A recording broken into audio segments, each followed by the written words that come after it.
It is indeed a pleasure to have this privilege to play here for you. We intend to give you a very fine program, so just settle back, relax, and enjoy the moment.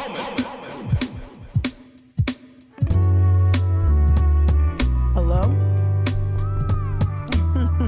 Mic check, mic check. Good morning, good morning, good morning. Oh, look at y'all early in the chat. Good morning. What up? Oh, yeah. Said, oh, yeah. Hey, good morning, Facebook. Good morning, Debbie. I'm wearing my Mets jersey. Y'all see my Mets jersey? Yup, because y'all said, you know what, Mika? I want you to start off every day with like a sports roundup. And I'm like, yeah, I'm sure that's what everyone wants to hear from me. Last night was the MLB home run derby. For those who don't know, I'm a Mets fan. I'm a Mets, Knicks, Devils, Giants fan. Born and raised in the New York metro area. First professional baseball game ever was a church trip to Shea Stadium to see Bobby Bonilla and my amazing Mets. And so thus, sports fandom was born. And so last night, shout out to the squad. We held it down. Alonzo held it down in the home run derby. Anyway, good morning. Yanks. What, Nicole? You trying to start? You trying to start beef? Anyway, good morning, y'all. So yeah. Shout out if you're watching on Facebook. Shout out if you got like a weird alert about like another show. I'm sorry. Streamlabs is I'm trying to figure it out. But anyway, we're here. We're live. If you're watching on YouTube, hi. If you're watching later, hey, what's up? All right, but let's get into it. Today I wanted to. I know yesterday we watched. It wasn't, the content wasn't fun, but it was really great to watch the insurrection coverage from the New York Times with you all. It was super, super fun to just kind of engage with people about it because, in real time when you watch things, sometimes you have questions and you might ask like, your family or whomever might be with you, but it's really cool to kind of have questions and kind of parse through things with people who are engaged in politics and current events and all that stuff. But today what I wanted to do, I'm gonna switch up. Today what I wanted to do was hop into South Carolina political news. So probably gonna hop into some more content. And I know yesterday after we finished or around the time that we were talking about the insurrection stuff, we talked about an update on the Rock Hill police brutality situation. I know a couple weeks ago, we discussed it. I showed images from the arrest. I'm going to try to avoid that today, but we're going to dive into that because there has been, for the last 4 days, there have been some developments that I wanted to cover. So that'll be that. Shout out to y'all who put that on my radar. Quadro, Kia, y'all were very vocal about that. So shout out to y'all. But I wanted to also just do a politics news roundup because I haven't done it in a while. And so I thought that would be very important to do. So shout out to shout out to my followers who slipped some things in my inbox, on Instagram and whatnot. Thanks for keeping me in the loop. We'll get to that. I'm gonna be a little not trolly. I don't want to say I'm a troll, but I'm just, y'all know I'm not a fan of I'm not a fan of Joe Cunningham.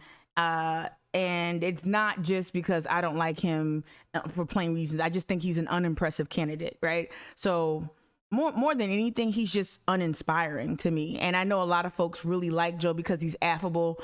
I know a lot of women. I'm just being real. I've been in spaces where people really just like him because he's attractive.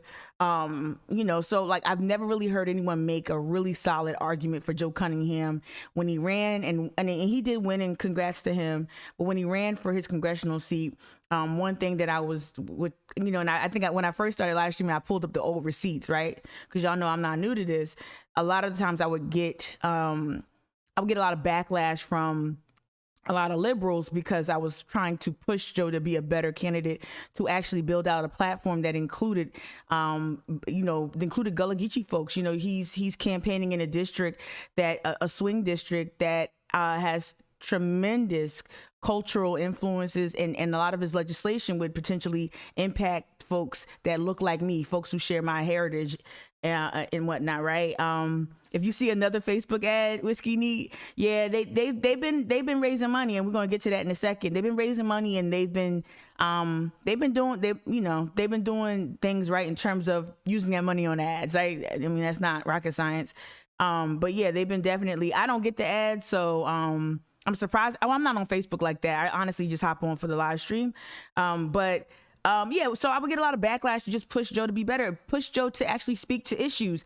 What the liberals in Charleston who support him without question, what they decided to do, I think they made this conscientious decision to allow him, to give him permission, explicit or otherwise, gave him permission to be a single issue candidate.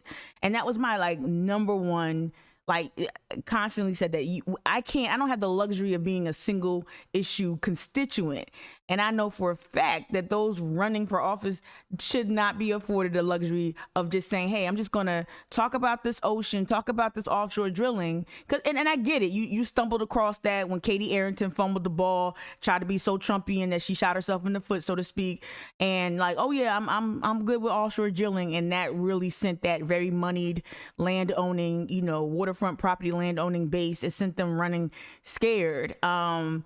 They have since woke up to hey, whatever. It's still a suing district, right? But a lot of them woke up and was like, we don't really want diet. We don't want diet conservatism. We'll go ahead and get, the real thing in Nancy Mace.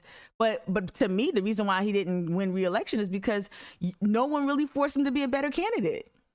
He kept playing the same old tune over and over again. And this is not me being salacious, but then also we know the margin of error for Democrats in the state, especially Democrats trying to win a statewide seat, I know it's a congressional seat, but you get what I'm saying.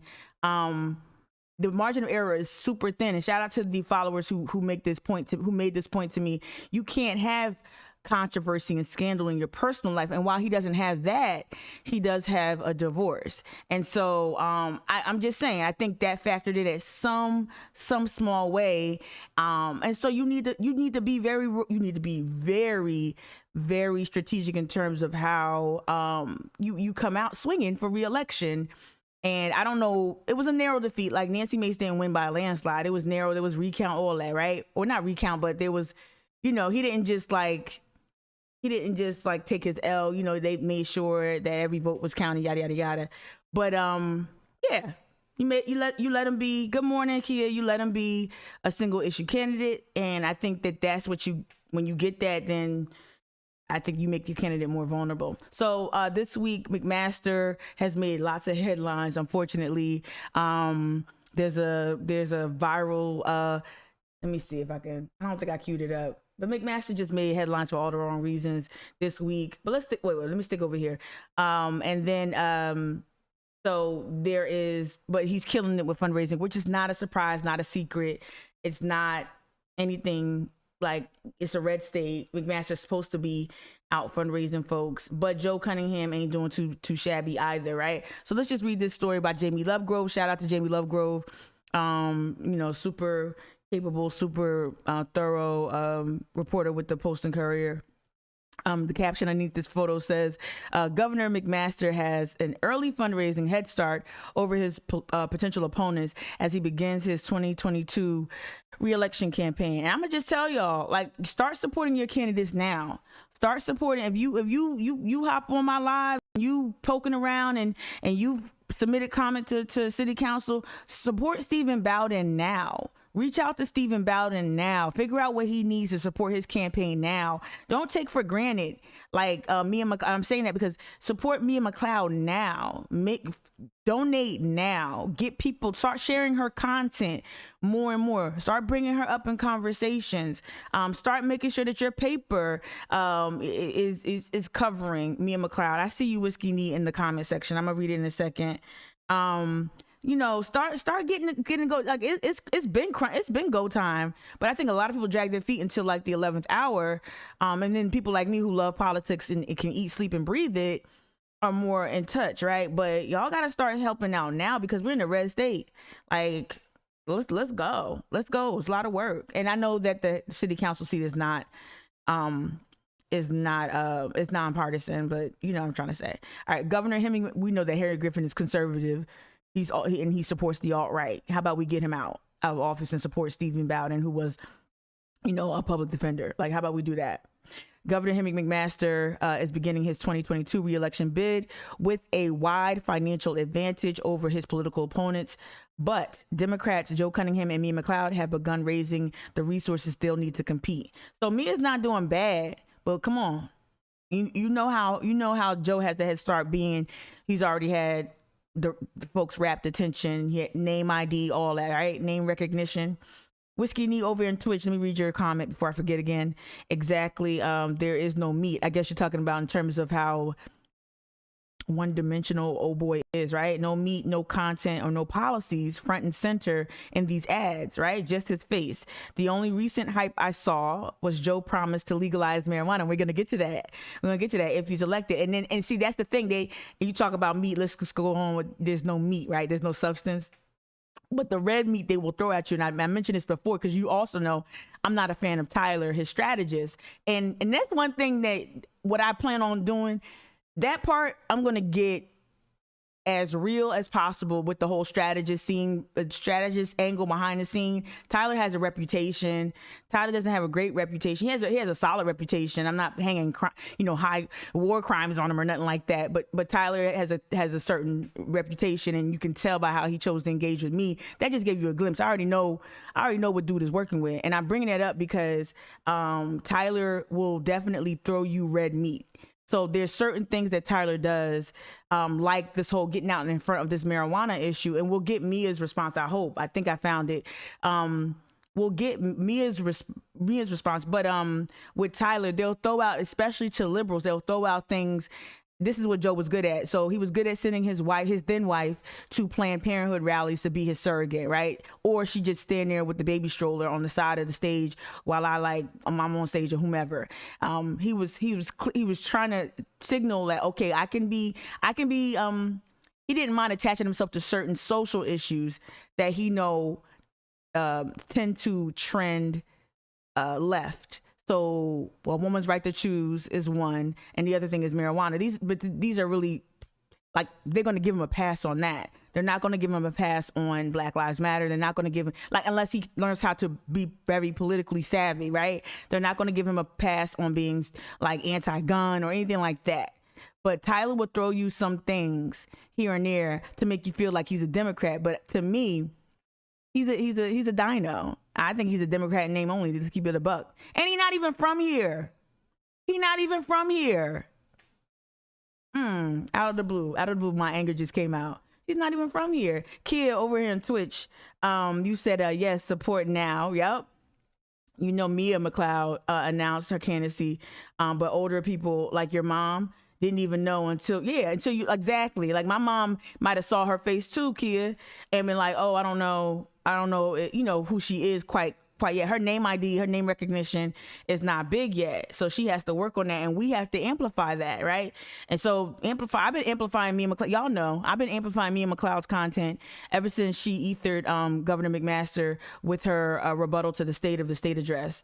All right, so that's important. Yeah, yeah. D, I see you. Good morning, D, I see you. All right. Justin, you just popped in the chat. What? Not you with the native argument. I know. Look, this ain't toxic nativism though. This isn't that toxic, hostile nativism. It's not. It's like, no. Because don't be bringing that conservative Appalachian mess. That's not you, Joe Cunningham. He kind of brings those conservative Appalachian values and whatnot, or whatever it is. Well, he's from Kentucky. Is that y'all figure out what that is? But he brings those values from another area. I'm like, no. South Carolina got a very specific issues when it comes to race, when it comes to don't bring that whole we go inside, we hide from the Klan when they come to our town. Y'all know I done already up that old post, right? All right, let's get back into the numbers real quick. I know, Justin. I just had to defend myself. Thank you for keeping me honest. I don't mind. All right, so he leads the pack. McMaster leads the pack. Candidates from April to June raising about almost $1 million, y'all. Bringing a new campaign war chest to 1.7 million. Right. Among the new hopefuls in the race, Cunningham, the former Charleston congressman from Kentucky, got off to the fastest start, hauling in about $642,000 in just the first 2 months of his campaign after launching it toward the end of April. He spent about almost a quarter mil, leaving him with $437,000 on hand. What's this? Master hires new campaign manager. Keep an eye on that one. All right. Meanwhile, Mia McLeod, a state senator from Columbia, right? And she's elected. She's already in office too. She's proven. She wins her election. She wins her races. She's from here and she wins her races. All right. Meanwhile, Mia McLeod, a state senator from Columbia, raised $104,000 in her first month. And we're gonna applaud that, but come on. We gotta get it going, y'all. Gotta get it going. First month in the race after jumping in more recently. So she definitely got a later start. And we were waiting too. We were like, when is she gonna throw her hat in the ring? At the beginning of June. Okay. She spent $6,000. So she's only spent $6K. Okay. Leaving her with $98,000 left over. All right. So let me hop out of this story real quick. And let me see. We'll hop over here. So this is what shout out Whiskey Neat. You already brought this up. So this was the biggest, to me, this was a good get for the Cunningham campaign. Good get meaning, in this instance, I guess I mean, getting out in front and dominating the space about legalizing pot, right? So McMaster, of course, we've heard so many antiquated things come out of McMaster's mouth. He's really signaling to the base, y'all, that hey, I'm what you know, I'm familiar, I'm rednecky, I'm very, you know this, I'm old fashioned, I don't believe in these newfangled things. But let's play this clip right here, Joe Cunningham, and I think Mia might be mentioned in this clip. This is from WYFF News. Let me see if I had we'll get there. All right, let's just play the clip. Let me pause it. Announced his plan to legalize this afternoon. Commitment 2022, a Democratic candidate for governor of South Carolina, announced his plan to legalize marijuana. Former South Carolina Congressman Joe Cunningham says this could be a game changer. Cunningham says legalizing marijuana would solve multiple problems. He says it would free up police to focus on violent criminals, provide a healthcare alternative for those who are terminally or chronically. So also, too, shout out to my homegirl Evelyn, friend to the Twitch, right? There also some interesting arguments. So like, this is great for him to get out, and we'll go back and read that coverage in the Post and Courier about his statements, and we'll also continue to watch this clip real quick. But it's important to make distinctions and ask critical questions about decriminalizing marijuana versus legalizing marijuana. So like, and also we're gonna get to a clip after that. Y'all know I love my Vice news. We're going to get to some Vice news. I just thought about it. So he's getting out about this, and all y'all probably heard was, oh, shoot, he's in favor of legalized marijuana, and then y'all check out and go back to Chipotle to go get your burrito. But I want you to make sure that you listen to what he's saying so you understand clearly, is he talking about decriminalization, legalization, and what? Then what after that? Because you got a lot of people behind bars. You got a lot of, and even that police brutality case in Rock Hill, right? Wasn't that a marijuana? Didn't they find just some weed in the car? You got a lot of people facing a lot of violence and getting locked up behind some marijuana, behind some cannabis. So it's not good enough, Tyler.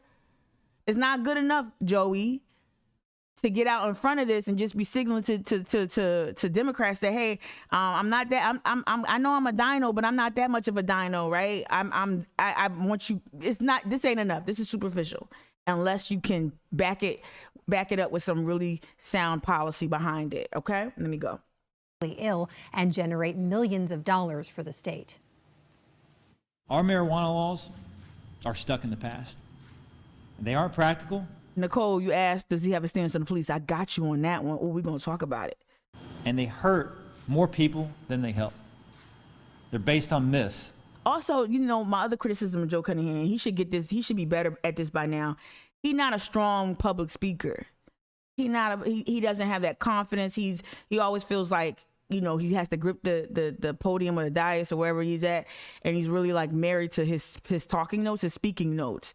And I'm not being petty critical. Y'all know he wasn't a great debater. Like, he just doesn't have this command. He doesn't have that gift of gab, that oration. He doesn't have that. And so he doesn't always look comfortable when he's speaking publicly. Prejudice and fear. So I believe it's time to end the prohibition on marijuana in South Carolina. On the Democratic side, Cunningham is also running against State Senator Mia McLeod and activist Gary Votour. So we wanted to know how this issue of legalized marijuana will affect the race for governor. Our Nigel Robertson talked to a political expert to get some answers. In an election, issues matter, especially for Democrats in South Carolina, according to Furman political science professor Brent Nelson. Without a key issue that will draw over some Republican voters, not just independents, but real Republican voters, Democratic candidates have a tough time winning a statewide race. So we asked Nelson if Joe Cunningham's announcement that he will campaign on the issue of legalizing marijuana in the state help or hurt him. Yes, it absolutely can help him. He has to get help in some way because Democrats in this state can sometimes manage 47 or 48% of the electorate.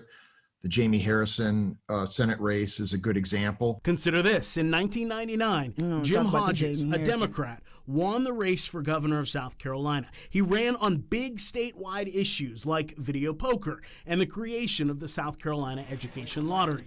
It worked. But Nelson does point out that was more than 20 years ago. That was a much less partisan era. And if you think about it, South Carolina had relatively recently moved from being a Democratic state to a Republican state. So people still had this sense that, you know, once in a while I might vote for a Democrat. And I think Hodges benefited from the less partisan nature of our political climate.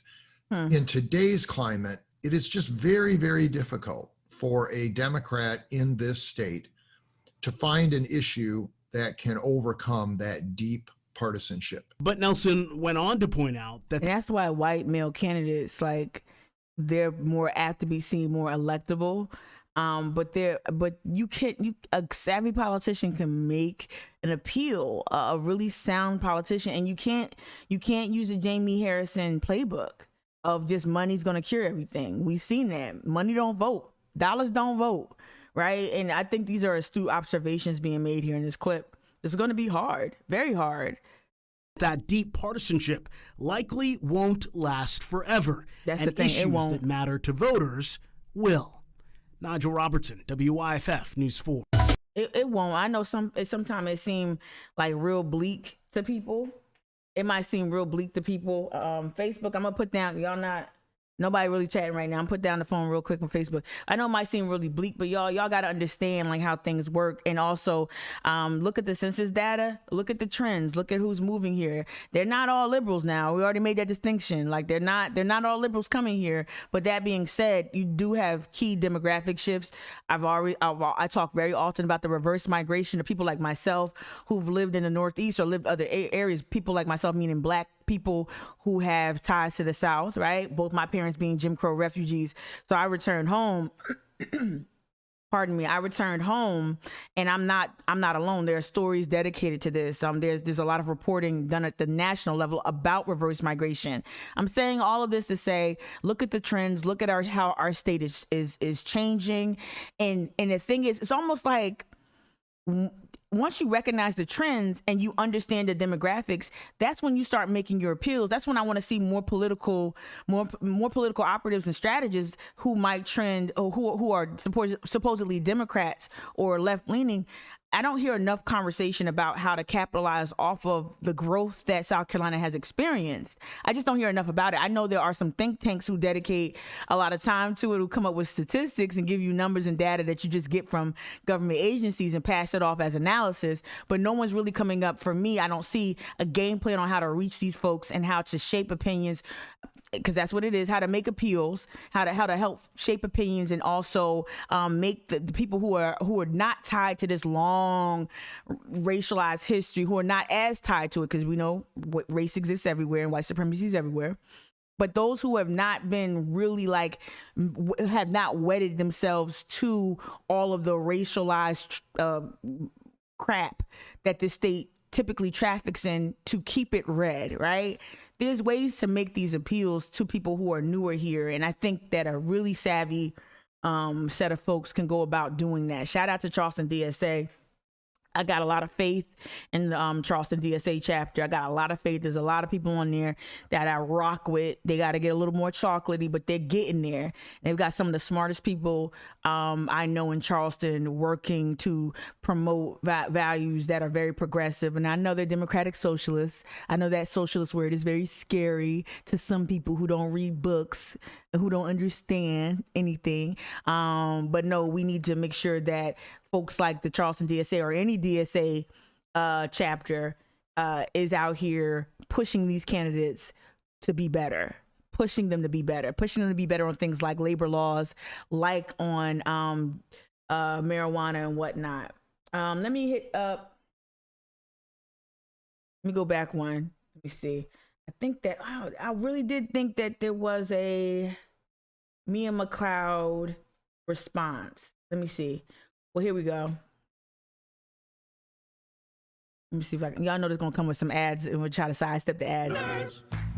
Got travel. We'll mute the ad. But yeah, Senator Mia McLeod's statement on marijuana. This is what, you know, she doesn't have the same fundraising dollars as Cunningham, but her team has to get her out. And maybe if it's working through a surrogate or talking pieces like My Big Mouth, she's got to get the word out of where she stands on these issues so people can start talking about it. And also, she can get on a hot mic, whether it's a morning show. I know a lot of morning shows here on the radio. Senator, do you feel overwhelmed? Just a number, just another injury.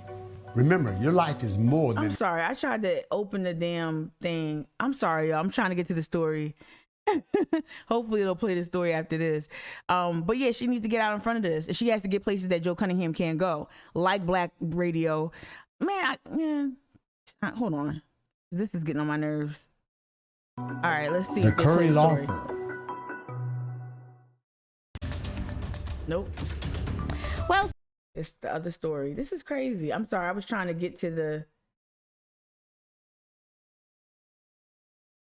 Let's try one more again. I'm trying to get to this story.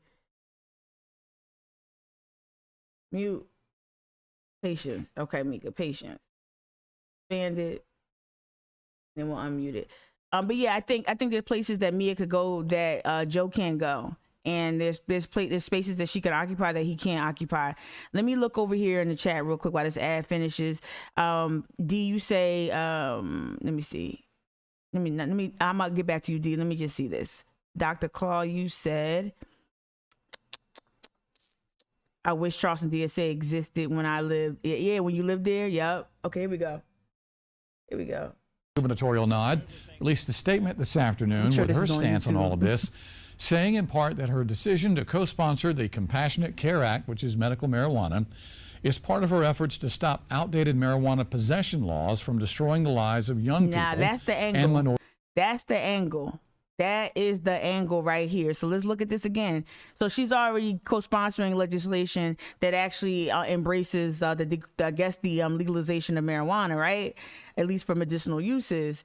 This is why she should have been out in front of this issue, and been the face of the issue, not Joe Cunningham getting all that real estate in the Post and Courier. And you also know how the Post and Courier get down. Now, I love Jamie, and I'm not impugning Jamie's integrity at all. I think Jamie Jamie writes the news that's relevant, but you know Joe Cunningham is going to get the front page articles, or he's going to get, he's going to take up all the news real estate in publications like the Post and Courier. And so Mia has to figure out her team has to figure out how to cultivate relationships with these outlets that tend to act like political instruments for Nancy Mace or for whomever, because, and again, this is not about Jamie per se, but there is explicitly cozy relationships and political alignment between Post and Courier and certain operatives and certain candidates. Like, you can't even deny that.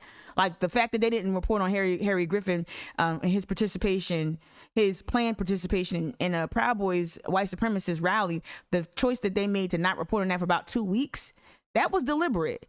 And the choice to lift up Nancy Mace and give her a stunningly glowing profile, as opposed to something that interrogates what she supported in terms of leading up to the insurrection, that was political. So don't think that their coverage of Joe Cunningham isn't political either, right? So it's more of the editorial decisions being made by, let's say, Mitch Pugh and others, right? PJ and them. Those are the people that we need to hold to account. Sometimes the reporters get a little slick. Jennifer Berry Hawes gets a little slick. Caitlin Bird messed up a couple things when she was there. But Jamie, for the most part, I think he writes the news and they police it. They do what they do on the other end. So I didn't want Jamie to get astray. Said all that to say, if she's already co-sponsoring legislation that already addresses this, and she's in office and she's in a position to actually make this law, possible, or whatever, she should be the one out in front of this story, not Joe Cunningham, because he wears, because he's got a great, hair gel routine. Minority communities. McLeod says that she sponsored legislation to legalize and decriminalize marijuana, but that her Democratic opponent, Joe Cunningham, did not do so while he was in Congress. There you go. Right? He didn't. It's a sexy new thing for him. Right? So I wanted to play that. I'm sure that was on YouTube. I made it really hard on myself. All right, so let me before I get to this to these next stories, gotta keep my eye on the clock. I wanted to do this.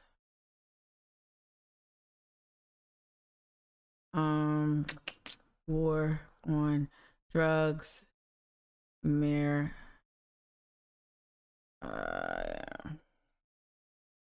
watched this clip. Here we go. I watched this clip like a week ago.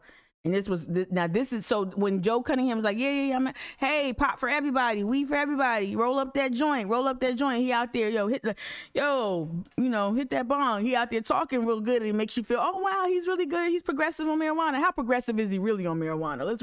Let's ask, right? And not even how progressive is he? How well versed is he? What kind of grasp on the issue does he have? And you already heard Mia. She's already better on him on this issue. We have to tell people she's better than him on this issue. And how do you do that? By asking that campaign critical questions that talk about this, repairing the harm done to black and brown people who've been disproportionately policed and locked up. And now, and we know this, the reason why Joe is also getting out in front of it, because we know that those dominoes are falling. We've already seen conservatives come out and say that we need to embrace medical marijuana. The dominoes have been falling one by one. I've already told y'all that, right? Like, so you saw all those, like the hemp discussion became more prominent a few years ago, and you saw all these licenses and all these different types of things being open to the public, but only certain people have had access to these spaces with hemp, because they know after hemp comes the medical marijuana. After medical marijuana comes the legalization, or comes the decriminalization. The dominoes are falling, and there's money to be made. But who's gonna make the money, right? Let's watch a little bit of this, not the whole thing. I'll watch a little bit of this so we can understand a little bit more about how these laws, when you start to decriminalize and when you start to legalize, how that impacts black people specifically, right?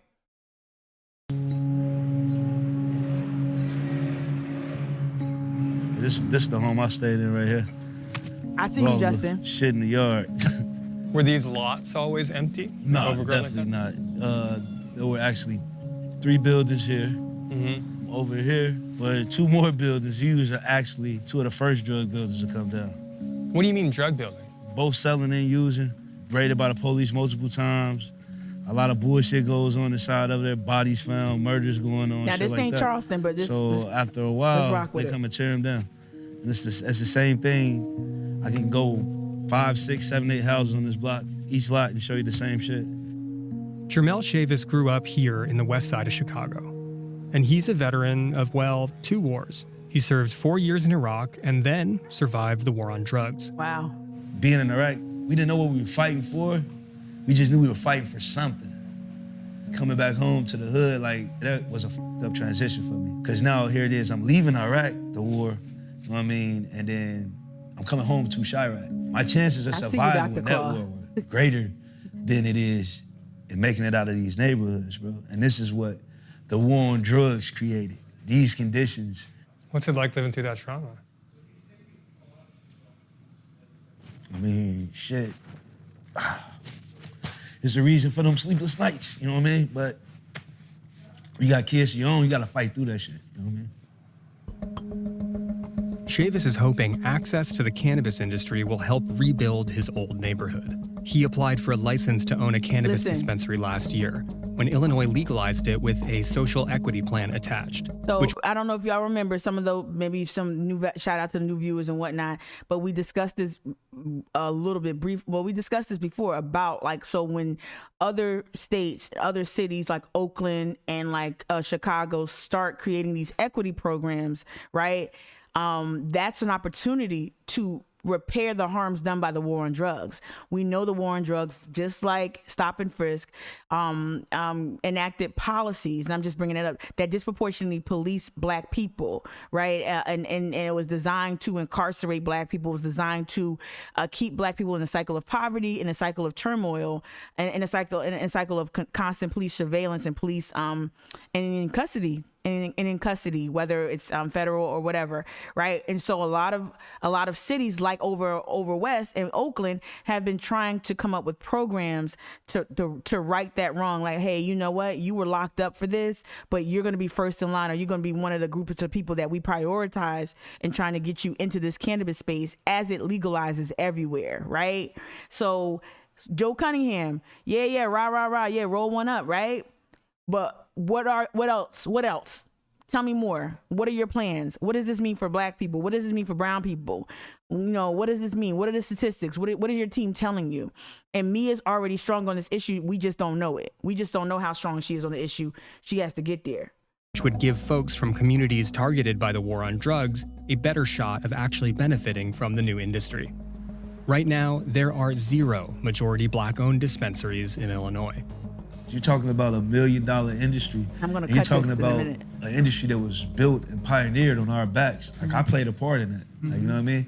I sold cannabis. We're sitting in jail right now because of it. We're in the graveyard right now because of it. We made this industry. This isn't something new.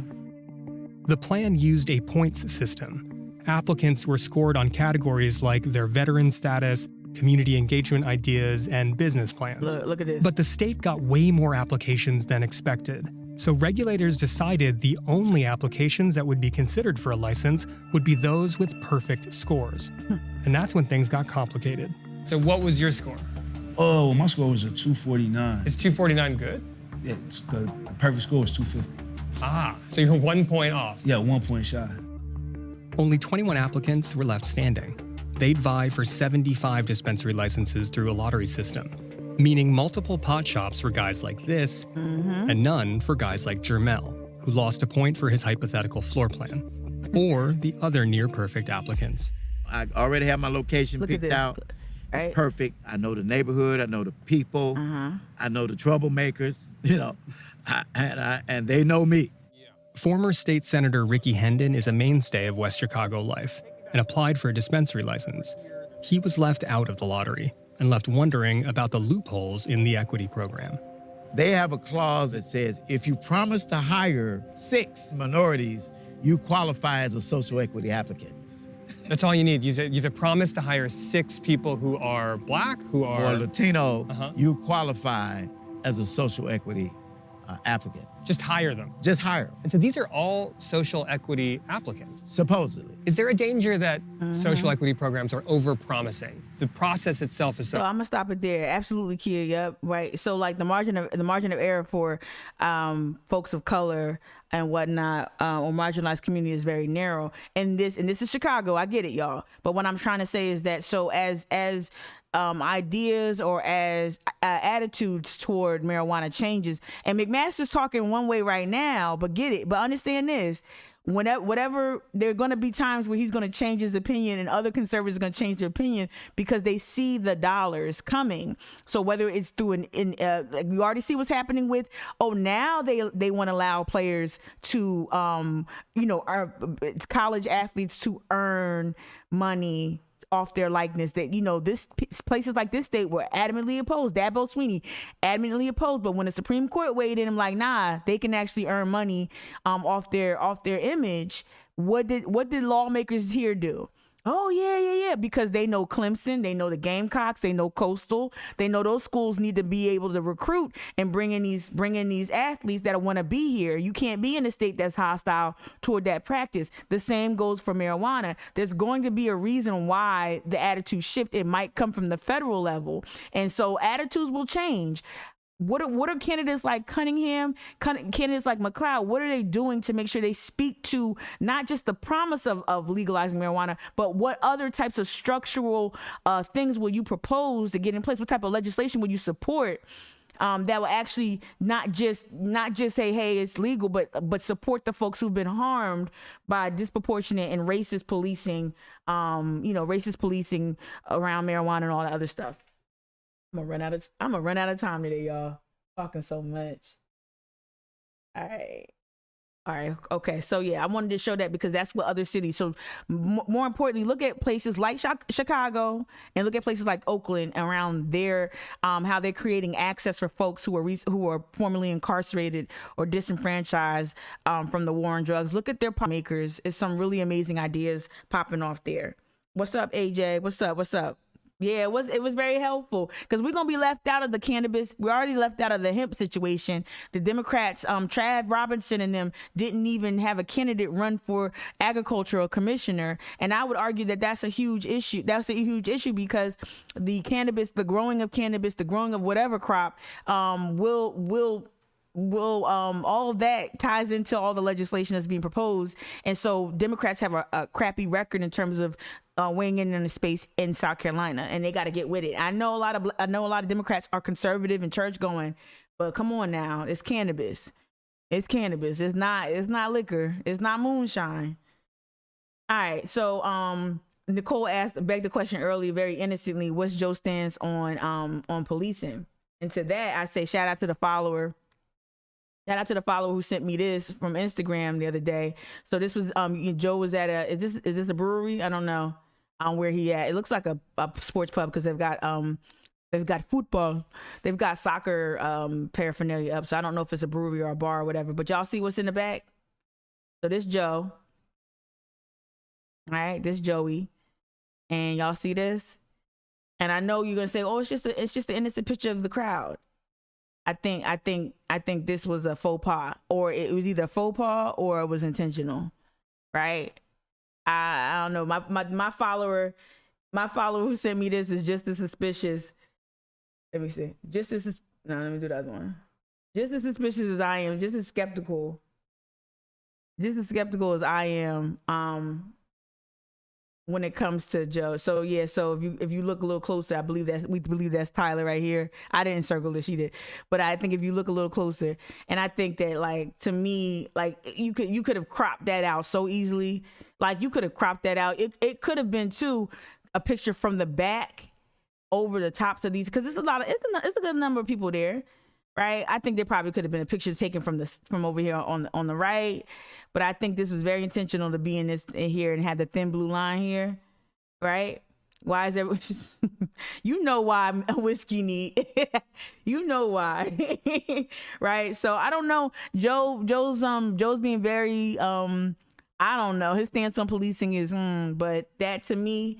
And if y'all saying like, oh well, it's just a flag, it doesn't really. Let's watch this real quick. Let's watch this. It's just a flag.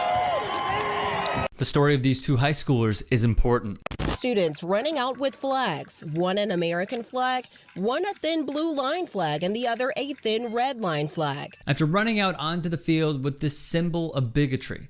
Allegiance to the flag of the United States of America. They were asked to do the pledge at the start of Trump's rally in Ohio. The district says they were told not to do this. After being suspended for a day, the punishment was overturned. Of course it was. Liberty and justice for all. This is Trump's strategy. Anywhere a white person plays victim. I learned what was happening to me had a name. It was called being canceled. From this racist in training just hired by Mitch McConnell. Thousands of Americans will offer you free advice on how to use it. To these whack jobs in St. Louis. The administration makes it clear. If it is anti-black, if it is anti-moral decency, if it is even backed by the alt-right and noted white supremacists, he won't just lean into it. He'll go straight in like Stormy Daniels. Little Miami high school football players Brady Williams and Jared Bentley were honored by the president for these flags. The thin blue line flag and the thin red line flag. If unaware, the thin blue line flag and hashtag represents the Blue Lives Matter movement, a rallying cry to mock Black Lives Matter. At white supremacist rallies, the thin blue line flag always makes an appearance. You can also find it right alongside the Confederate flag and Trump 2020 flags. Blue's not a race. I mean, so it's furthest thing from it. Exactly. Exactly. So why respond to Black Lives Matter with Blue Lives Matter? The thing is, per the Marshall Project, police were not actually in greater danger than they had been before the Black Lives Matter movement. Ambush killings of police have actually declined more than 90% since 1970. Yes, if I see that flag, I am scared, said Emmanuel Apong, one of few black residents of Hingham, Massachusetts. And here's the thing. The Confederate flag, a fixture in NASCAR Southern culture for decades, now no longer permitted a place in the sport. NASCAR banned Confederate flags, recognizing it as it is. So we're gonna go back. So that's the thin blue line, and there's you can find out more reporting on like the origins of the thin blue line flag. It's got some pretty gnarly origins, right? So going back to going back to this, when you choose to have your candidate strategically photograph in front of this flag or near this flag, and you're making sure that flag is present, we know what you're doing. Tyler's a lot of things. He ain't dumb. He might not be the greatest strategist. He might not be the most skilled strategist, but he ain't dumb, right? So you can miss me with that bullshit. You can miss me with that. I know they'll never miss an opportunity to signal to their white base that they pro-police. You know those things that and I'm talking about pro-police in those problematic ways. You can be pro-police. Like I'm an abolitionist. It is what it is. But you can be pro-police without being like problematic with it, right? Right. We know that now that this is crazy. But let's watch a little bit of this with this. You know those things that you look at every day and you just really, truly don't look at them? Well, this is one of them. It's the Blue Lives Matter flag on my car. Jessica. I'm having it removed today. And just like that, I have the American flag on my car. Yeah, like. So my goal is to get all of the Blue Lives Matters flags removed from the patrol vehicles at my police department because it is divisive and it's something that needs to change. What I would like for all of you to do. So that's why I wanted to say, like, even like, so especially if you're a black cop and having that insignia, and a lot of police departments fly the flag outside. A lot of those police departments, as we see, adorn their cars and other equipment with the flag, and it's definitely a signal. It's an acknowledgement to the alt-right that they support this and that they're anti-Black Lives Matter. And whatever you feel about Black Lives Matter, the organization is whatever, but the rallying cry or the sentiment behind it, y'all know what it's about. It's about calling attention to police murders, the extrajudicial killings of Black and brown people. and it's drawing attention to police brutality. To your let me allow this, Dr. Clem, let me get you. To your point, Jessica, police have never been safer. Police have never been safer, right? And the statistics bear that out, right? All right, so let's let me see if I want to. That's what I want. We gotta know more about Joe's stance on policing. All right, so and I want to shout out to. I want to go to Twitter real quick. I'm gonna get to my little personal stuff here. I want y'all to support this. I want y'all to support this effort coming up tomorrow, July 14th. I want you to support this, but that's not why I wanted to go to Twitter. That's not why. Let me do this. Boom. I want y'all to see something. Y'all see this? Let me see. Can y'all notice something? Y'all notice something on Mia's profile? Y'all see it? Yeah. Mia McLeod follows me, y'all. I'm legit now. Mama, I made it. Mama Trudy, I made it. So make sure y'all, if y'all not following me, if y'all not lifting up that quote, that soundbite about, if y'all not sharing her video, if y'all not retweeting and sharing, you're slacking and you're pimping. Let's pick it up. Let's go. Yep. Let's get out in front of it. Come on. Yeah. I wanted to show y'all that real quick. But let's get back to other news. We know that Nancy's been making news. I know I'm gonna spend some time going back and forth. So we talked about Cunningham, we talked about Mia McLeod, we talked about McMaster, we talked about fundraising numbers and how Mia needs to catch up and y'all need to help, and other people need to help as well. But let's get Nancy out the way. Let's just get her out the way. Caucus announcing its support of the $973 billion infrastructure framework proposed by a group of bipartisan senators last month.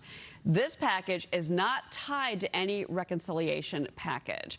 I want to bring in South Carolina Congresswoman and Transportation and Infrastructure Committee member Nancy Mace. It's good morning to you. But basically, you see the title of the story up top. Right, Nancy Mace carrying a gun after how? Did we find out who did it? We're back off of $2 and $3 trillion talk. Let me get it because I see that there. Her stance on infrastructure is so convoluted. Let me see something else. We had an incident at your home where potentially some pro-union, pro-act thugs really try to vandalize. Pro-union, pro-act thugs. Here you go, having a black woman do the bidding of white supremacy on Fox Business. She just said that she read that without even cracking a smile. Pro-union, pro-act, pro-legislation thugs vandalize her house. The fuck? Vandalize your home, and I covered it for our sister organization IWV, and I just want to find out, what is the status of your ability to carry a weapon in Washington D.C. I know some of the local. Wow, so she's trying to do a Boebert, which is crazy. Why she's so this, and she's seen it. Nancy Mace has raised a lot of money off of the fear mongering and being diet Boebert, but I want to see how far Nancy will go. How far can we get Nancy to go? How far can she go? How much will she really want those Marjorie Taylor Greene dollars? Like, how far would she go in terms of being a lunatic and being a mascot for racialized, or for being a mascot for all these fake anxieties and fears around Antifa? The status of your ability to carry a weapon in Washington D.C. I know some of the local leadership oppose that idea.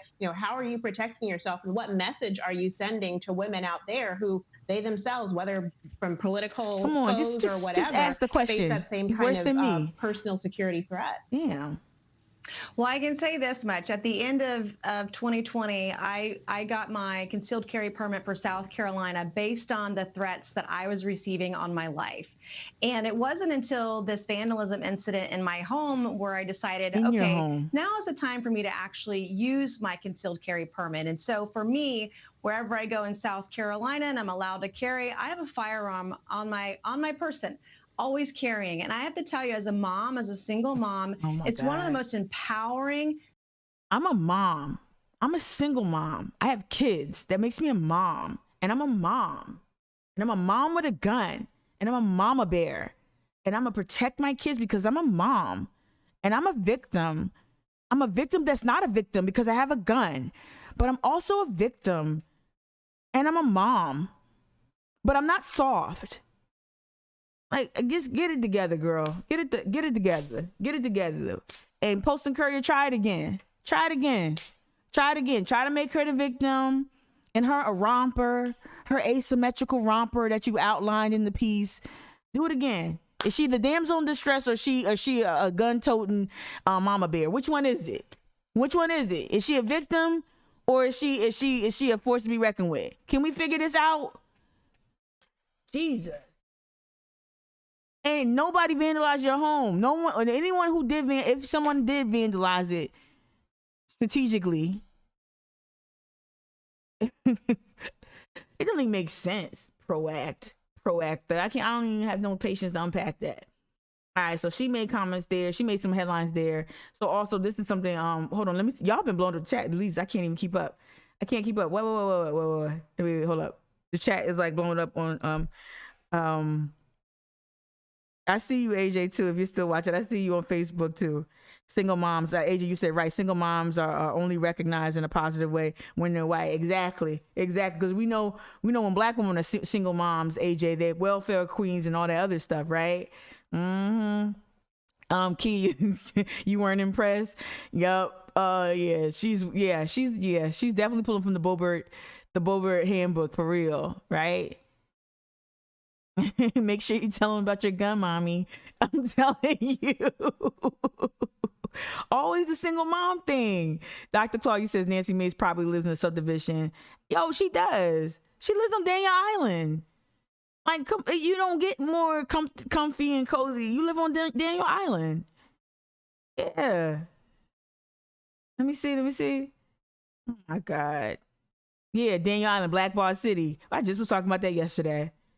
Yeah. Okay. Yeah, they need the interview. So let's go ahead to Clyburn, right? Here's some local news coverage. Shout out Carolyn Murray. A U.S. representative from South Carolina spoke about the future of households and health care in South Carolina and across the country. News 2's Kate Prestak has more on the Help is Here town hall and why lawmakers say this meeting was so important. This is why McMaster doesn't want people to go door to door, doesn't want Dems to go door to door. Help is here. And like, we're going to tell you that help is here. I will say this. I expect South Carolina to have way more like a robust rollout of any type of either door-to-door strategy or some sort of voter or constituent engagement. I expected the be given Clyburn's role in getting Biden to the presidency. I expected us to have a little bit more rollout. I know we don't have a lot of Democratic, like he's one Democratic congressman, right? But I did expect more. But I'm happy to see that the town halls are coming. All right. Good morning, Nelson Nicole. Yep. Congressman Jim Clyburn breaking down elements of the $1.9 trillion economic stimulus bill that Nancy beginning with its benefit to families. And so this act will take half of the children currently living in poverty will immediately be taken out of poverty. That child tax credit starting as soon as Thursday for qualifying families with direct deposit. And they will come on the 15th of the month, every month. Let me go get me some kids. Up to $3,600 if you have a child under 6. Jessica, let me hold them kids. And $3,000 if the child is over 6 but less than 17. The plan encompassing more than just family assistance, also allocating debt relief for minority farmers and expanding Medicaid in some states. South Carolina, however, is not one of them. We are one of very few states, poor states, that lacks the intellectual wisdom of understanding how to leverage federal dollars to improve the health of our citizens. Expanding Medicaid. Now, that was interesting wording. Shout out Kempson. Y'all know. I want to make Kempson a better leader. So I do critique. I do have all of the critiques. But let's rewind that because I ain't like that. Marlon. I ain't like what you just said. I mean, and I'm gonna give him the benefit of the doubt. He might got caught up in the air, But listen again. This how you selling the rescue plan? Very few states, poor states, that lacks the intellectual wisdom of understanding how to leverage. Now, we don't lack the intellectual wisdom. That was your chance to just say McMaster, to say our Republican leadership who holds the majority. I don't know how this is a small thing. It's tiny. It's local news, but we don't lack the intellectual wisdom. We don't lack the, and this is why I really get on y'all, because instead of being fans of Cunningham, instead of being fans of Mia McLeod, instead of being fans of Marlon Kimpson, it was vote for this person because it's against who I don't want. No, vote for. Why should you vote? Why are you voting for Stephen Bowden? Why are you voting for Mia? Because of what? Because of what policy, right? And so push them to be better and push them to be better messengers too on key legislation and key rollouts. And again, this is very tiny, minute criticism or critique, but this is your chance. You got a hot mic and cameras, and you got a big mouth like me going to talk about it in the morning. This is your chance to indict that Republican-led leadership that's always been leading from behind. That was your chance. I don't know. Federal dollars to improve the health of our citizens. We got all this money coming, but we're not going to use it right. According to the legislators, reduces the number of uninsured residents, decreases racial health disparities, and provides an additional... And this is what I don't understand Joe Cunningham doesn't touch on a little bit, because, especially when he was running for Congress, because you come from Kentucky. You saw how Kentucky, they finessed the whole expansion of Medicaid. They just remixed it, put it in a different packaging, and people was like, yeah, I want that. Obamacare, Obamacare. And Obamacare and stuff like that. Like, you've been places where it's conservative, but they kind of got people, they said, hey, we're going to get that money. We're gonna actually take that money and we're gonna run with it. So I don't know. I expected Joe Cunningham, being from Kentucky, to kind of copy and paste some things there. But yeah, McMaster's literally rejecting billions of dollars by not doing this. $600 million in federal funds over 2 years. As health in 2021 remains the top concern for the congressman as the country continues to battle the COVID-19 pandemic. 99.5% of all the people who are currently contracting the virus are people who have not been vaccinated. Now, I don't know of anything clearer than that. The Rescue Act ain't gonna matter if COVID-19 intervenes. That's real. I'm gonna go back some. All right, so that was Clyburn. Then there was this interesting exchange between, let me see. Wait. Let me do this. No, let me stay on Clyburn. Okay, this interesting exchange. Now, I remember I showed the Rational National clip before, and I didn't know this dude's politics. I didn't know who he was, you know what I'm saying? But then I realized, okay, Rational National's progressive, and he kind of parses the news. He's not as good as me at it, but, he's got better production value. But let's look at this exchange. Defund the police, really a deflection by the party leadership from your own failures? He's trying to attack the progressives. I'm over it. MSNBC host Mehdi Hasan drilled Democratic Congressman and Majority Whip Jim Clyburn over his continued fight against the progressive wing of the party. Now, this also includes his recent endorsement of Shontel Brown over Nina Turner. Okay. Ooh, I'm telling you, the Black Congressional Caucus, they stay supporting whack candidates over good Black candidates. I'm sorry, so I mischaracterized it. The host isn't attacking. Clyburn is the one that attacks progressive sloganeering and progressive whatever. So anyway, let's just watch the damn clip. Hold on. Let me rewind it because I talked over it. Okay, here we go. Is the whole attention on defund the police really a deflection by the party leadership from your own failures? MSNBC host Mehdi Hasan drilled Democratic Congressman and Majority Whip Jim Clyburn over his continued fight against the progressive wing of the party.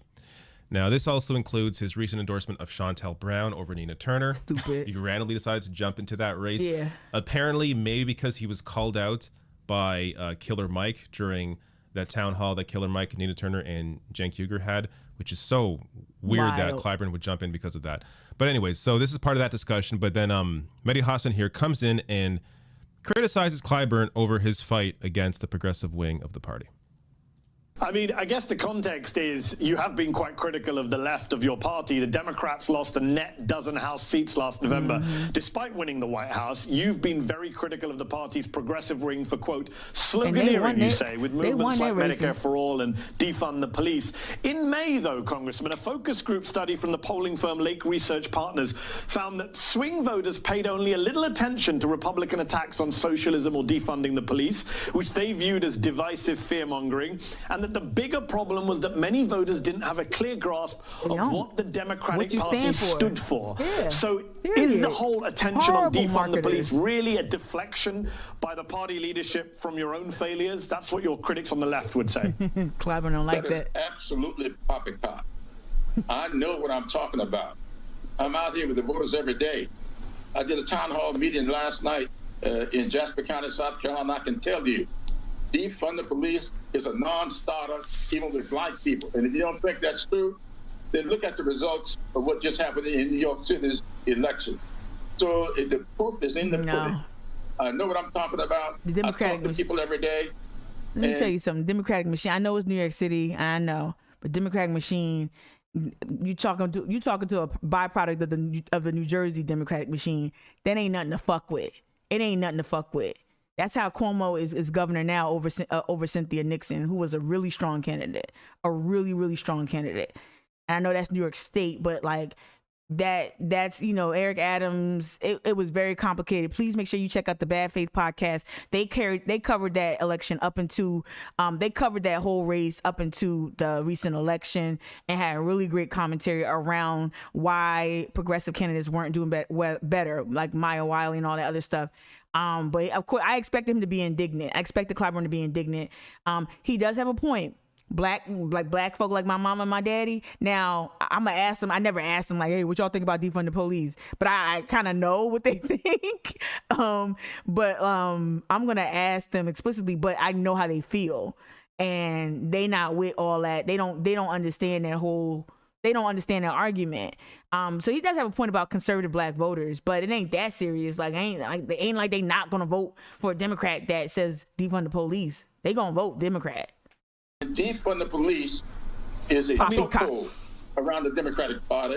And let me remind you, if you're going to categorize left and right, I'm on the left of my party. Nobody can call me anything but a progressive. What? And been one all of my life. Oh, Met my wife in jail. Oh, that's true. Being progressive. A whole civil rights icon. Rest in peace, Emily. A whole civil rights icon. But bro, you ain't progressive. Like, I love you like cook food, but you ain't progressive. Let's let it play a little bit more, then I'm gonna hop out. So come on. And I appreciate that. But Congressman, just on the specific issues, because I know you care strongly about this. When you say defund the police, I'm not talking about the popularity of it. I'm talking about whether it hurt your party. None of the candidates in the November House elections ran on defund the police. You mentioned New York. Not a single New York mayoral candidate ran on defund the police. Not a single one. I'm not sure not why. Even progressive I know why one. Republicans keep going on and on about it. I'm not sure why you seem to think it's such a big problem for your party. Because you're funders. Ask Jimmy Harrison, who was running for the United States Senate. Oh man, yeah, we'll ask him why you lost. You made all that. You raised all that money. We'll ask him. Poppycock, right? Any argument that starts with that. I'm like, oh man. All right. Let me see. Then we're gonna go right here to some South Carolina coverage of Biden's plan to go door to door.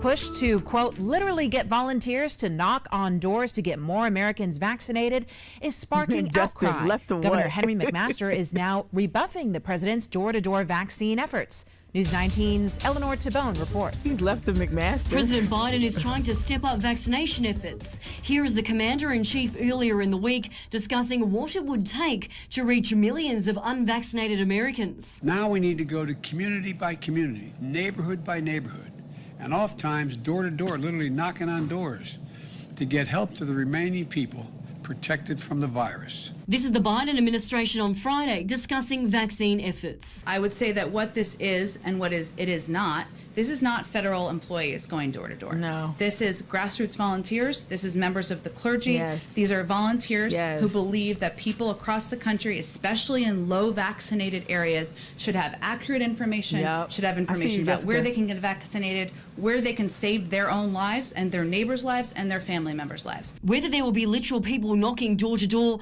Governor Henry McMaster is not on board. In a statement, he said a South Carolinian's decision to get vaccinated is a personal one for them to make and not the government's. Enticing, coercing, intimidating, mandating, or pressuring anyone to take the vaccine is a bad. No one is enticing, coercing, intimidating, mandating, or pressuring anyone. And this is what I hate about South Carolina Democrats. Where is our big mouth? Where is it? Why can't we create like these bully pulpits where you get out and you just are like adamantly like you just start chopping at this type of rhetoric? Where are, like, if we can't win elections, damn it, can we win public opinion? Can we at least try? Like, where are the big talking? Where are the surrogates that you're floating out to these area radio stations? You know, terrestrial radio, specifically Christian terrestrial radio, still holds a big space in the black electorate, like in the households and in churches. Why aren't we out in front on these in these mediums? Joe Cunningham ain't gonna be in old Podunk part of Richland County on that Christian radio, or down in Beaufort. He not gonna be in that hole in the wall radio station that I would go to when I worked for Black Voters Matter, or that I went to when I was heading up Benny Starr surrogacy for Elizabeth Warren. They're not gonna go to those spaces. Like, how do you get out in front of this bullshit? Instead of just like instead of waiting for the press to come to you, how do you be proactive in rebutting some of it? I know you being said, how do you be proactive in a rebuttal? But you get what I'm saying. How you proactive and you redirect the news, or you start actually not creating a news cycle, but in influencing the news cycle. And getting people's attention off the bullshit, and like, where are your mouthpieces rebutting this? Where's the programming where you have people and operatives and surrogates actually rebut this mess, right? Because no one is gonna entice, coerce, intimidate, or mandate. Shit, we just came through the census. I moved in this apartment. Census people showed up to my doorstep here. It's just like that. And like, to Jessica's point, you got silly people talking about, oh, I'm gonna meet you at my door with a shotgun. For knocking on your door, please catch a charge behind some bullshit. Please catch a charge. I know it's your property, but please catch a charge for waving a gun at somebody knocking on your door. Please do it. And how the hell are you gonna know that they not from the Biden administration? These are volunteers. Please pull a shotgun out on old Mildred and Miss Marguerite from Ravenel. Please pull a shot. Please do it. Pull a shotgun out on Miss Middleton, who brought her grandkids along just, to see what civic engagement is like. You know what I mean? Please do it, dummy. And that's why I hate about the state. We laugh at McMaster, ha, he's so dumb, he's so regressive, he's so da-da-da-da. But where's our mouthpiece that's gonna like back it up, like to kind of rebut this? Policy which will deteriorate the public's trust and confidence in the state's vaccination efforts. Assistant State Epidemiologist Dr. Jane Kelly says it's critical more South Carolinians get vaccinated. The overwhelming majority of people who are continuing to get COVID-19 and who have severe disease or have been hospitalized or are dying from COVID-19 were those who were not fully vaccinated. DHEC today responded to the governor, with DHEC Director Edward Simmer saying vaccine outreach efforts have not and will not include unsolicited door-to-door visits. DHEC does offer in-home vaccines through our homebound vaccination program, but only if specifically requested in advance by the person being vaccinated. DHEC say they have several vaccination efforts in place, including the Shot and Chaser campaign ending tomorrow. The agency say they're talking with various organisations and local festivals on possible incentives to get people vaccinated. And DHEC's homebound program. So DHEC is run by right? That's become political, right? The leadership of DHEC. DHEC is a state-run program, getting people vaccinated at their home on their doorstep, right? Even though we see the program in one of the programs in tomorrow, DHEC is out there doing it. Like, where's our rebuttal? I don't get it. All right, last 15 minutes of the show, or the live stream rather, I wanted to get into an update about the the Rock Hill police brutality story. We saw the Price brothers. We saw one Price brother be pulled over by police, a bunch of police. They said they found marijuana in his car. He signals for his family, like, he realizes that he's about to go get locked up. He signals his brother or his family member to come help. His brother walks over, and it just, all hell breaks loose. All hell breaks loose. Both brothers are arrested. Both brothers are brutalized. So let's just watch these clips. Let me see before we get to the outcome. All right, so this was the protest after these were the protests after the actual arrest.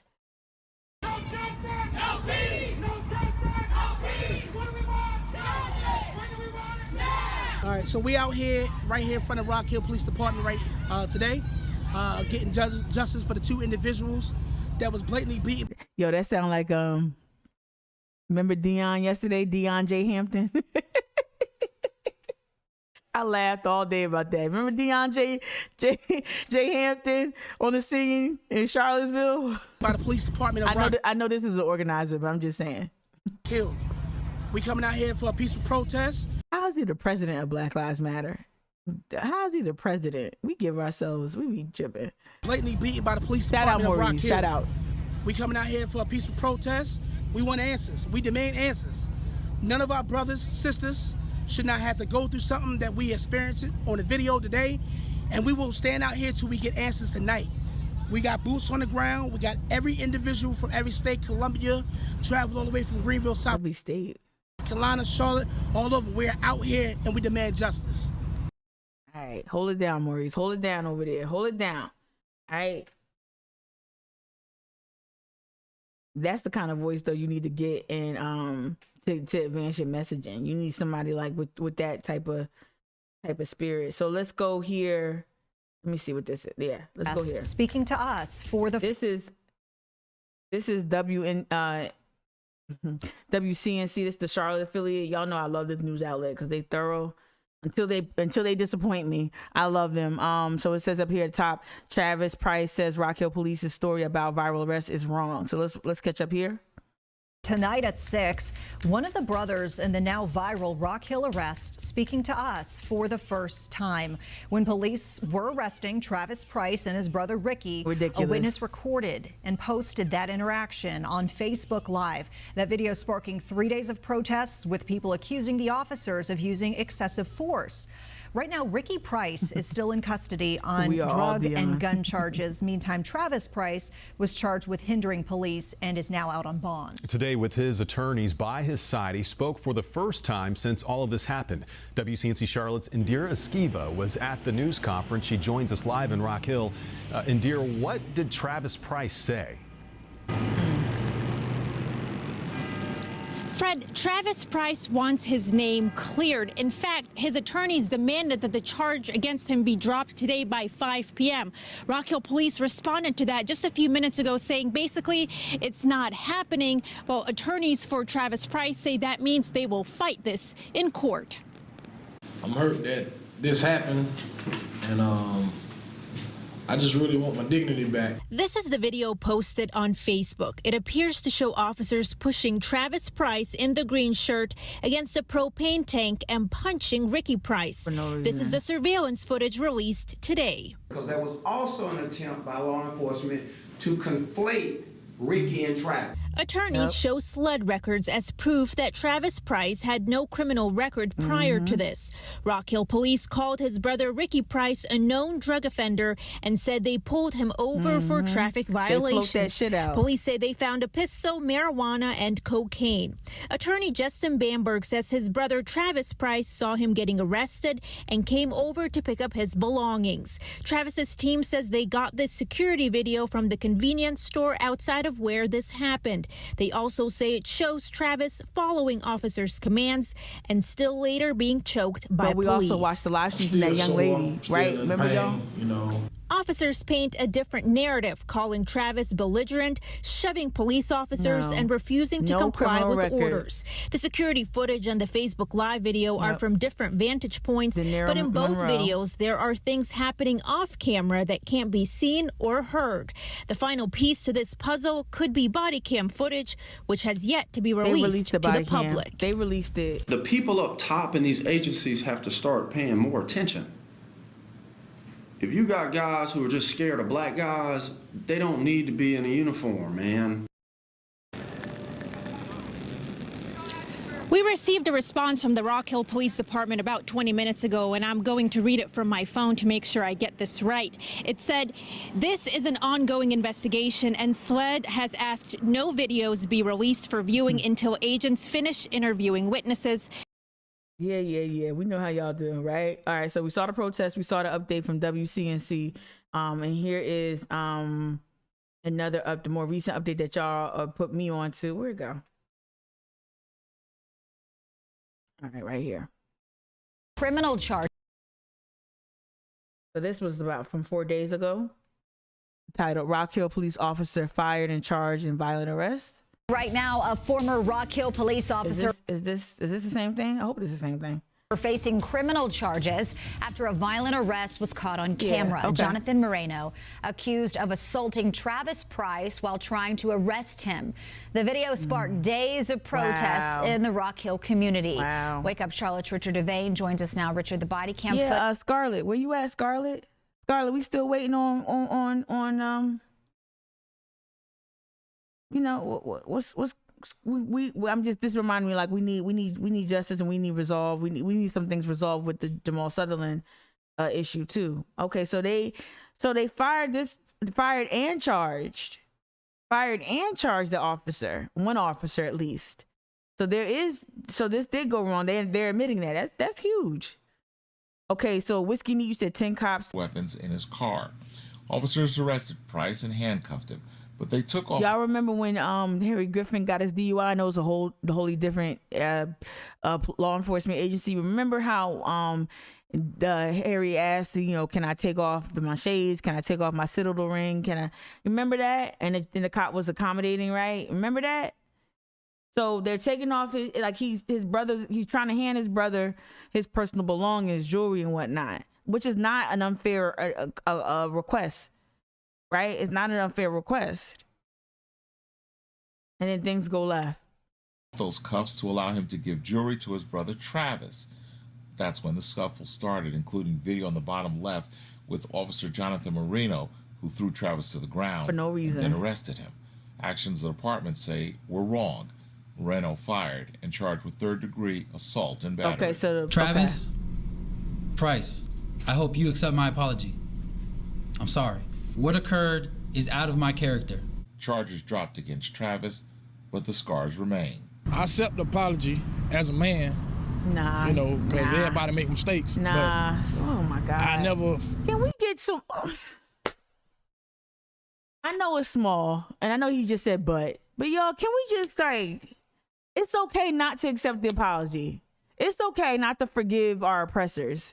It's okay. It's okay not to even disclose that. You can acknowledge the apology without actually following up. I heard his apology.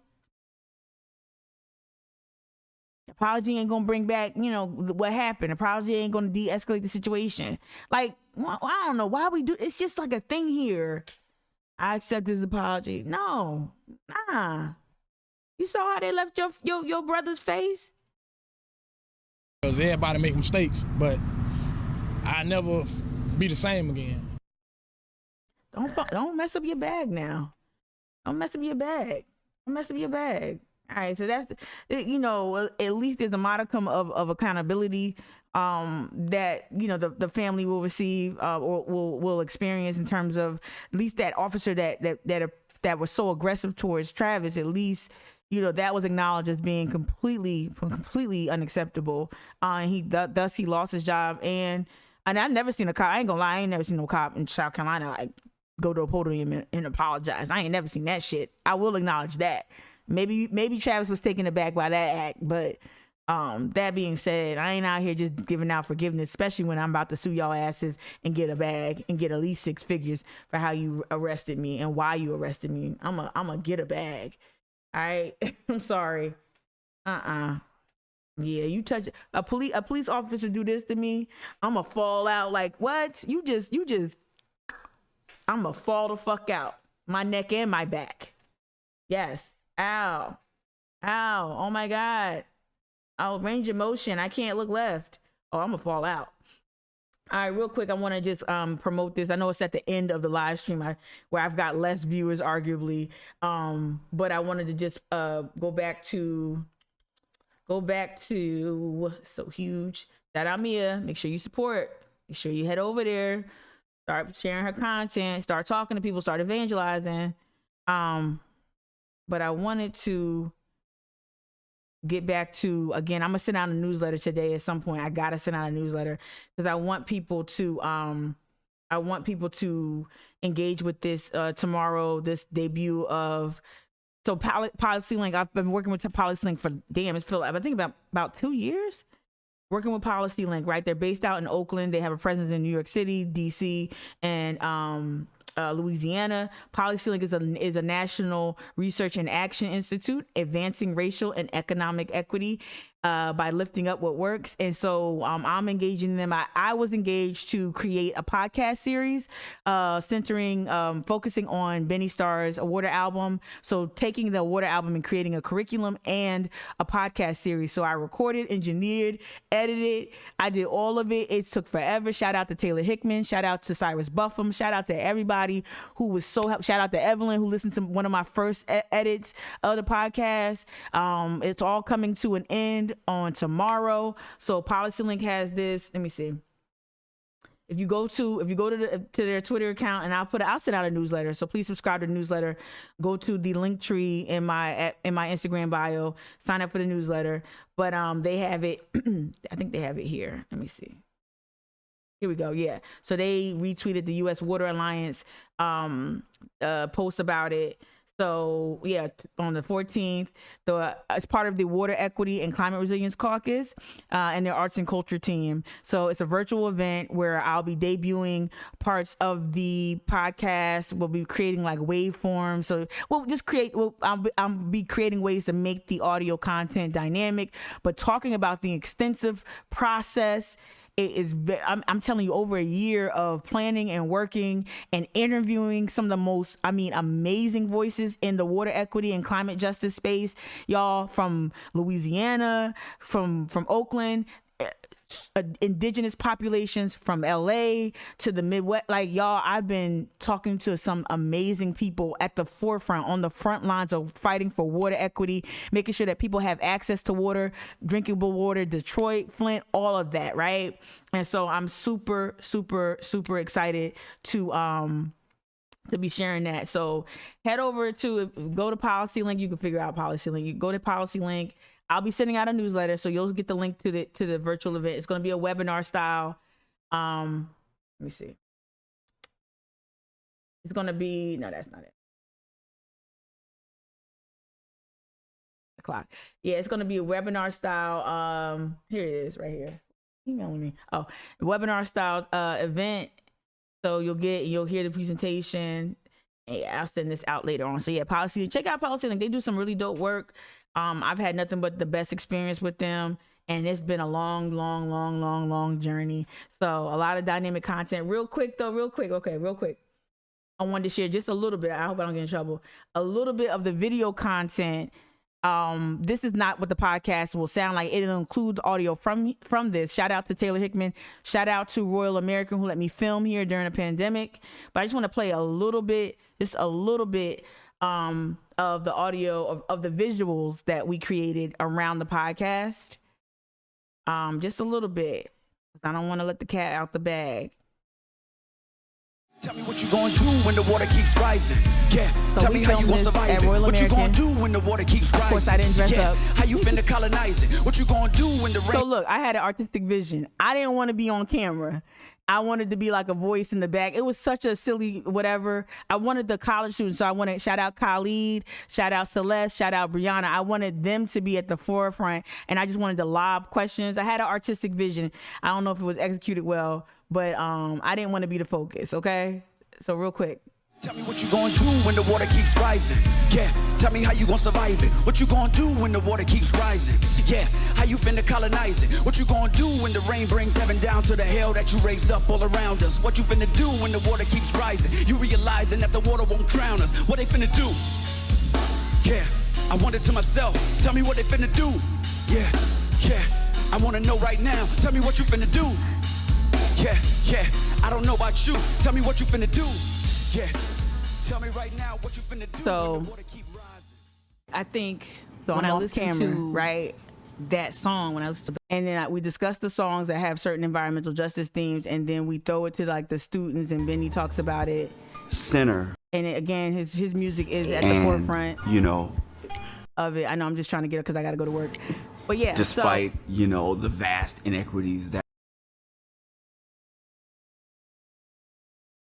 That's great. That's all I ask. Just sign up and register. PolicyLink ain't no joke. All right, they ain't no joke. Check them out. Again, check them out on, I guess, on Twitter or whatever. But they ain't no joke. And when I tell you they're thoroughly connected to some amazing, and I've had the privilege of interviewing them and working nonstop to edit. It feels like hundreds of hours, but it's not. Just how to, it's just tons of hours of recording and editing, and I'm super proud that it's coming to this point. So check it out. Thank y'all for your support. And if you're a fan of Benny Starr, that should be the hook for folks who are fans of Benny Starr. That should be the hook. I think Benny's done some really laudable work with the U.S. Water Alliance. He's an artist in residence there. Also doing some work with some other with Acres of Ancestry. So this is all about leveraging arts and culture to actually inform policy. And there have been instances where they've engaged artists, and the artists have actually helped them craft policy. So they go off to DC, and they've got some major legislative wins too. So especially with the Biden administration. So when people ask you, well, Tamika, all you do is talk on Instagram. Nah, my game is heavy. My work game is heavy in the streets. I'm out here doing the thing. And I do the Cypress Fun stuff too. I'm out here killing it. Now let's go ahead and make some changes happen. The ocean was on fire a while ago. Okay, let's go out and support some things and support people who are trying to change it. All right, let me go to work. I'll talk to y'all later. Thank y'all for holding me down today. Thank you for holding me down always. All right, bye.